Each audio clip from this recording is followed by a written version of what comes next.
ராணிப்பேட்டை மாவட்டம் பொன்னம்பலம் கிராமத்தில் கள்ளுக்கு எதிராக குரல் கொடுத்த அரசியல் கட்சி தலைவர்களை கண்டித்து கள் இறக்கும் தொழிலாளர்கள் கண்டன ஆர்ப்பாட்டத்தில் ஈடுபட்டனர்.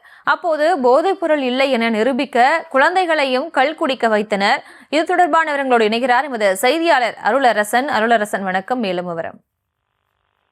நிச்சயமாக பிரியங்கா, கல்லுக்கு எதிராக குரல் கொடுக்கும் கிருஷ்ணசாமி, வன்னியரசு மற்றும் தொல்பெருமாவன் உள்ளிட்ட தலைவர்களை கண்டித்து கலவை அடுத்த பொன்னம்பலம் கிராமத்தில் கல் இறக்கும் தொழிலாளர்கள் மாபெரும் கண்டன ஆர்ப்பாட்டத்தில் ஈடுபட்டதோடு கல் என்பது போதைப் பொருள் இல்லை, அதை நிரூபிக்கும் வகையில் குழந்தைகள் முதல் பெண்கள், ஆண்கள், பெரியவர்கள் அனைவரும் போராட்ட நிகழ்வில் குடித்தபடி இந்த கல் என்பது ஒரு நோய் எதிர்ப்பு சக்தி என விழிப்புணர்வு ஏற்படுத்திய சம்பவம் பெரும் பரபரப்பை ஏற்படுத்தியுள்ளது.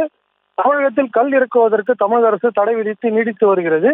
இந்த நிலையில் கல் இறக்க அனுமதி வழங்க வேண்டும் என கோரிக்கை எழுந்து வரும் நிலையில் கல் இறக்குவதற்கு குறித்து தமிழ் தேசிய கட்சி தலைவர் கிருஷ்ணசாமி மற்றும் வன்னியரசு, விடுதலை சிறுத்தை கட்சியின் தலைவர் தொல்திருமாவன் உள்ளிட்ட தலைவர்களுக்கு எதிர்ப்பு தெரிவித்து கருத்து வெளியிட்டதாக கூறி கல் இறக்கும் தொழிலாளர்கள் சார்பாக அதனை கண்டிக்கும் வகையில் ராணிப்பேட்டை மாவட்டம் கலவை அடுத்த பொன்னம்பலம் கிராமத்தில் கல் என்பது போதைப் பொருள் என்று வெளியிட்டு பேசிய தலைவர்களை